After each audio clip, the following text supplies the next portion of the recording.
Hi friends, welcome to Top Winner Academy. See, 24th I couldn't take the class, so 24 and 25th there will be two parts. First part I'm taking right now. Second part it will be continuing very soon. Okay, current affairs. Right, and the first one, top tourist destination of for Indians. Right, Uttar Pradesh becomes top tourist destination for Indians and the third foreigners. Right, third for the foreigners. Okay. Then, in the Indian tourism statistics, 2020 announced that as many as 53.6 crore domestic tourists visited Uttar Pradesh in 2019. Right, in 2019, Tamil Nadu is the number one destination in India when it comes to the foreign tourist arrivals. Okay, so for the case of foreign tourists, Tamil Nadu it is a number one. Okay, and Uttar Pradesh stands for the number third for foreign tourists. Then, Life in Miniature project. Why News. Union Minister for Culture and Tourism virtually launched Life in Miniature project. It's a collaboration between National Museum New Delhi, Ministry of Culture, and Google Arts and Culture. Okay, this is the three thing. Right, several hundreds of miniature paintings from the National Museum New Delhi can be viewed online by Google Arts and Culture by people around the world in a new project titled Life in Miniature. Right, you can view that miniature paintings from the National Museum Delhi through Google Arts and Culture. That is Life in Miniature. The project uses technologies like machine learning, augmented reality, and digitization.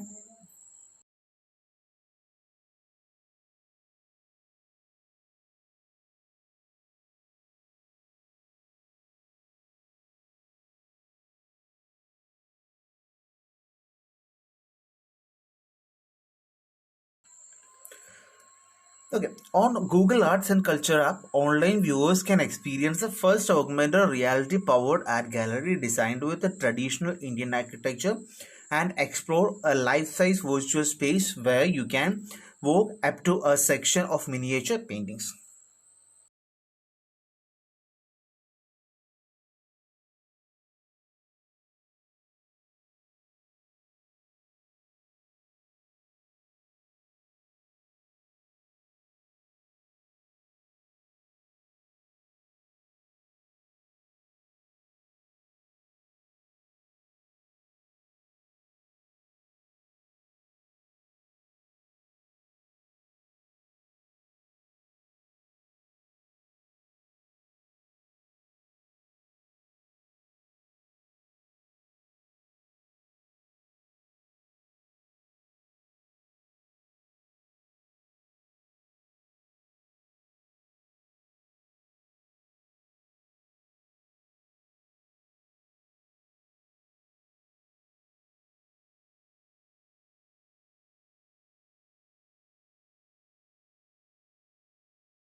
And next is Nag missile.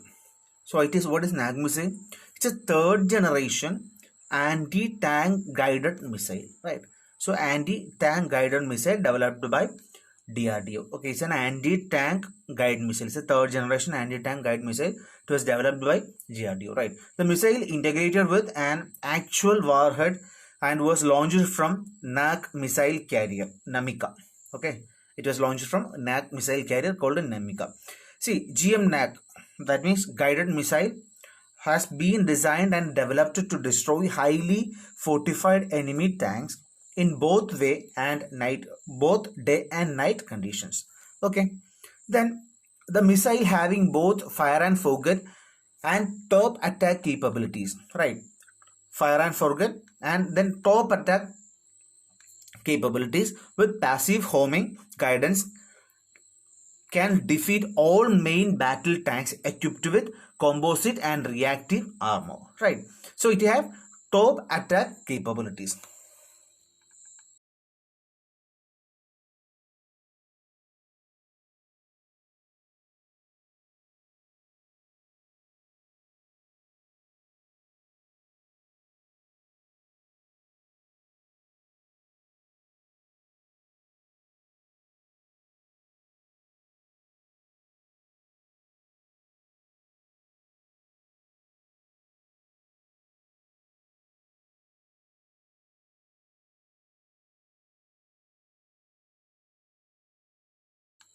See, it is about 1.85 meter long missile with a diameter of 0.2 meter and nearly weighs about 40 kilogram.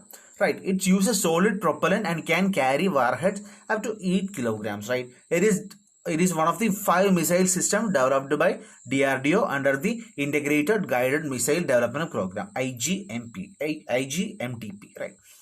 Okay, it is a third generation NAC uses an imaging infrared seeker, that means IIR seeker, that logs on the top of target before launch. Okay, then next is new CPI industrial workers. Okay, consumer product index for industrial workers, that is CPI industrial workers. See, why in news? Because the base year is shifted from 2001 to 2016. That was a change. Okay, so the base year has shifted from 2001 to 2016. That is a change. That's why it's in news, right? So dearness allowance DA, which is linked to the consumer price index for industrial workers, but it will remain unchanged for now. That is the issue. See, under the new series, the weightage for the food group has gone down to 39.17% from 46.2% in 2001 series.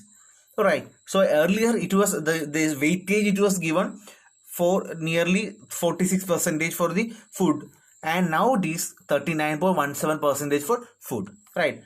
Now, while the weightage of miscellaneous items like education and health has risen to 30.31%. Earlier it was 23.26%. Right.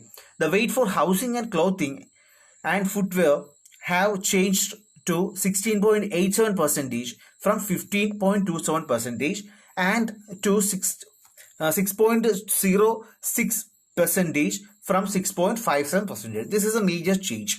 Okay. And the weight of the fuel and light segment will now have a weight of 5.5% as against 6.43% in the earlier. While pan, supires, tobacco and intoxicant will hold 2.07% weight as against 2.27%.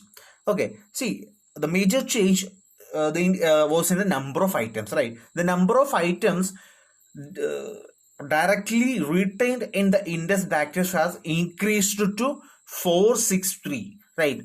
Earlier it was 392, right? Earlier in 2001 it was 392. Now it is 463. The number has increased.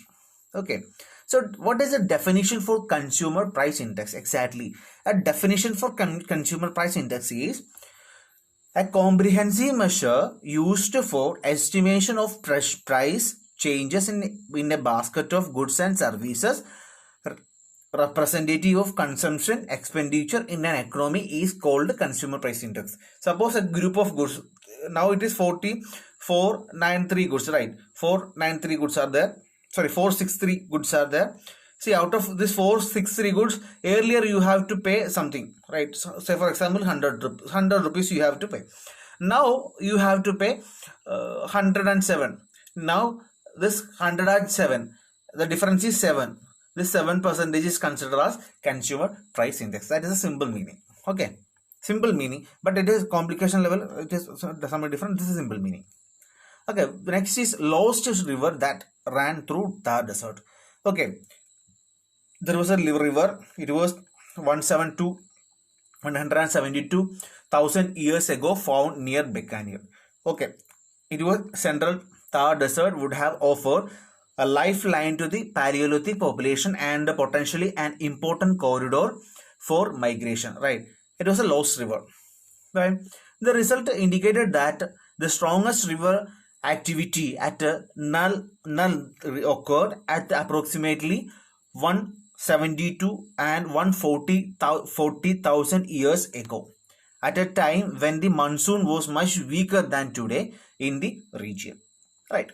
So next, Indian Thar Desert. See, the Thar Desert or Great Indian Desert, it's also called Thar Desert, otherwise Great Indian Desert or the Indian Desert, right? It's a location, it's to the northwest of the Aravalli Hills.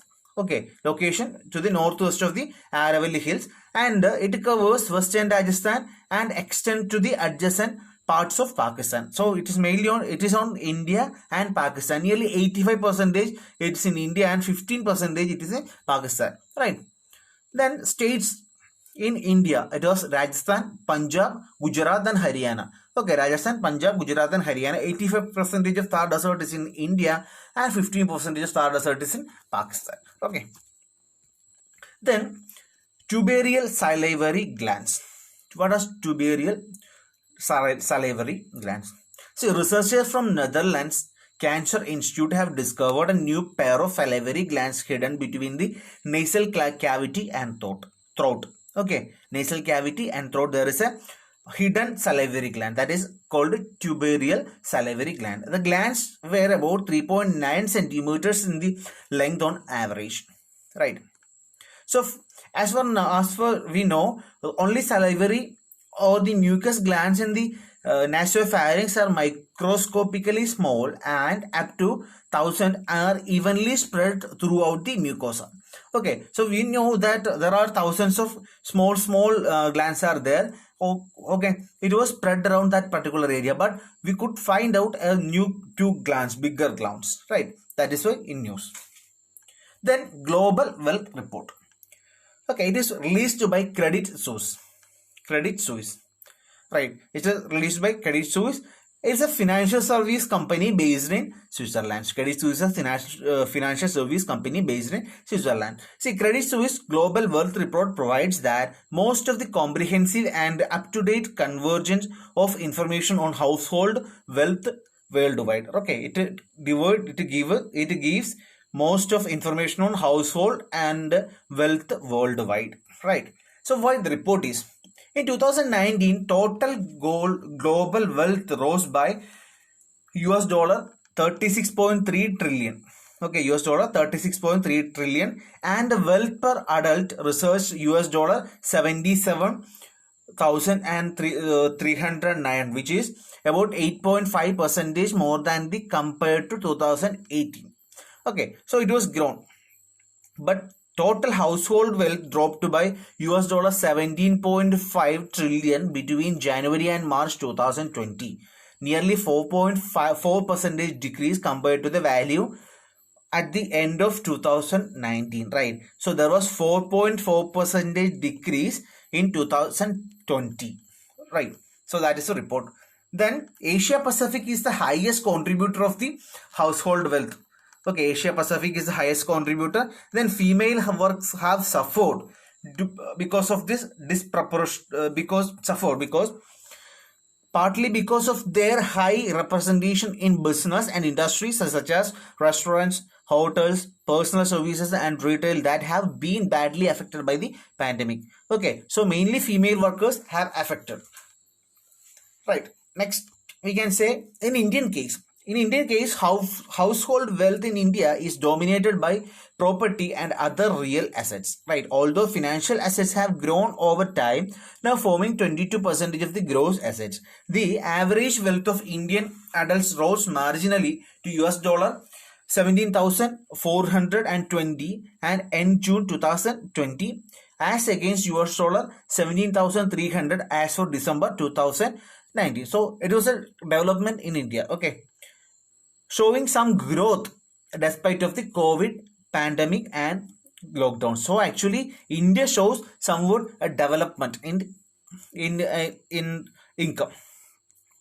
wealth inequality remains quite high in India. That's another report. Another point says that wealth inequality remains quite high in India. Here, it is considerable poverty reflected in the fact that 73% of the adult population had wealth below US dollar 10,000 at the end of 2019. Right. So, 73% of the Indian population had wealth below US dollar 10,000 at the end of 2019. At the extreme, a small fraction of the population, that means 2.3% of adult, had a net worth over 1 lakh US dollar.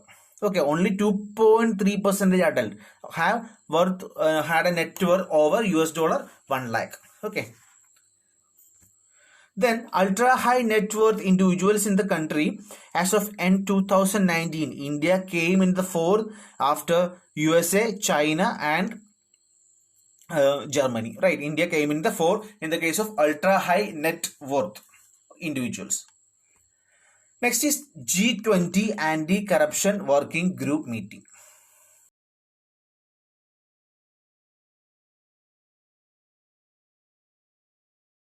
See, why in news?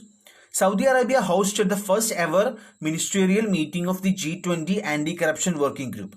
Okay, so it was a virtual meeting, and G20 Anti-Corruption Working Group, it was about this. It was set up in June 2010, right? So after 10 years, it was it had the first meeting. It was right. It was set up at Toronto. Okay, it was at Toronto. The year 2000 marks its 10th anniversary. Right, objective is not that much important, but again, objective to prepare comprehensive recommendations for considerations by leaders on how the G20 could continue to make practical and valuable contribution to the international effort to combat corruption. That is objective. Okay, that's about today's class. Okay, so thank you very much.